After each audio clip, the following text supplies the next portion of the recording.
Shalom. Baik, kita lanjutkan topik tentang terbongkar. Siapakah Tuhan Yesus Kristus itu? Ya, ini bagian kedua ya.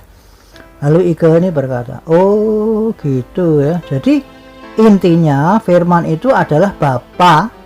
Gitu ya Pak ya? Saya jawab. Iya sis, karena firman itu kan ada di dalam diri Bapa gitu loh. Seperti tadi sudah saya contohkan bahwa saya ini kan juga punya perkataan atau suara. Nah, suara saya ini kan ada di dalam saya. Ya artinya kan suara saya bisa dikatakan saya kan begitu kan? Karena kan suara saya kan menyatu dengan saya. Paham ya? Nah, firman Allah atau Bapa itulah yang kemudian menjadi manusia sesuai yang ditulis di dalam Yohanes 1:14 itu sis. Paham kah? Lalu Ike ini berkata, oh gitu ya. Jadi Tuhan Yesus itu adalah manusia yang asalnya adalah firman Allah atau perkataan Bapa ya Pak. Saya jawab, betul sis, itu kan firmannya sendiri yang bicara, bukan saya. Jadi pasti benar gitu loh sis. Lalu Ike berkata, kalau begitu Tuhan Yesus itu adalah Bapa kah Pak? Saya jawab, loh Tuhan Yesus kan anaknya Bapa sis. Baca ulang coba, baca ulang ya, pelan-pelan di Yohanes 1 ayat 14 itu sis ya, jangan tergesa-gesa, baca aja pelan-pelan ya.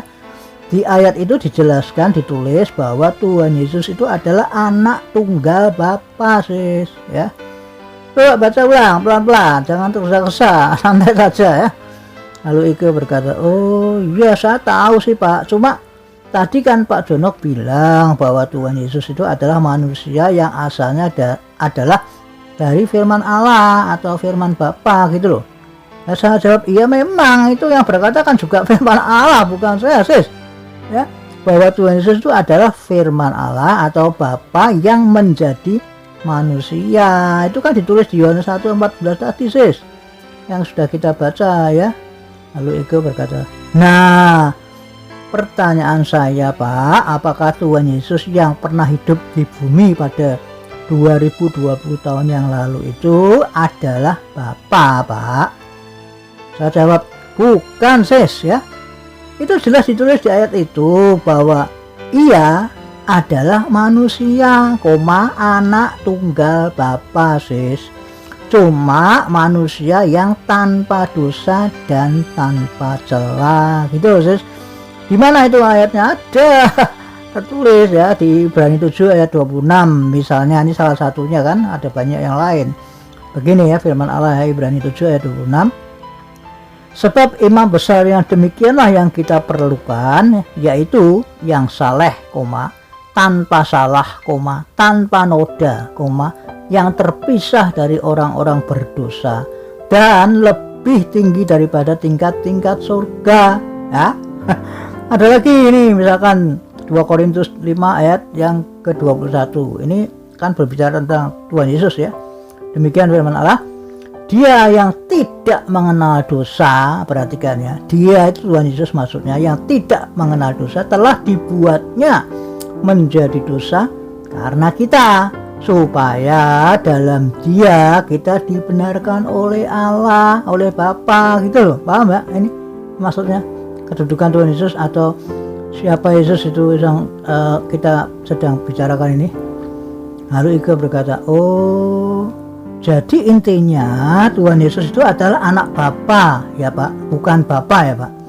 Saya jawab, iya sis, itu yang bicara sekali lagi firman Allah loh sis, bukan saya ya. Jadi saya hanya membacakan ya apa yang Alkitab katakan. Paham ya? Lalu Ike berkata, ya kalau ada orang yang berkata bahwa Tuhan Yesus itu adalah 100% Allah dan 100% manusia, itu bagaimana Pak? Saya jawab, lah suruh tunjukkan ayatnya aja sis, ada nggak yang berkata seperti itu gitu loh ya. Kalau nggak ada artinya yang ngarang gitu loh ya. Lalu Ike berkata, ya kalau ayat ini bagaimana Pak menurut Pak Jonok? Mana? Ini Pak, di Kolose 1 ayat 15 Pak. Demikian bunyi firman Allah, ia adalah gambar Allah yang tidak kelihatan, yang sulung, lebih utama dari segala yang diciptakan. Saya jawab, Ayat itu jelas berkata bahwa Tuhan Yesus itu adalah gambar dari Allah atau Bapa yang tidak kelihatan, sis. Bukan Allah atau Bapa, gitu loh. Tahu enggak bedanya ini ya? Nah, itu ayat itu sama dengan ayat ini juga ada di Ibrani 1 ayat 3 ini ya, saya bacakan ya. Ibrani 1 ayat 3, demikian bunyi firman Allah. Ia, ya Tuhan Yesus maksudnya, adalah cahaya kemuliaan Allah dan gambar wujud Allah, ya kan? Dan menopang segala yang ada dengan firman-Nya yang penuh kekuasaan.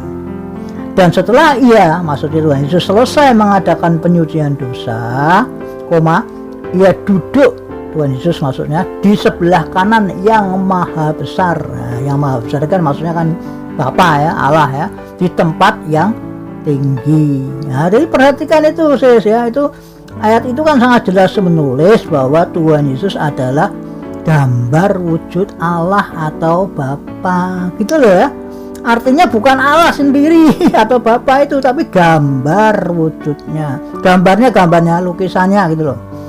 Nah, selanjutnya ditulis di ayat itu, Tuhan Yesus duduk di sebelah kanan yang maha besar atau Bapa, gitu loh, sis. Artinya Tuhan Yesus bukan Allah atau Bapa, gitu loh, sis. Paham Pak? Ya, nanti kita lanjutkan ya pada bagian ketiga. Tuhan Yesus memberkati. Amin.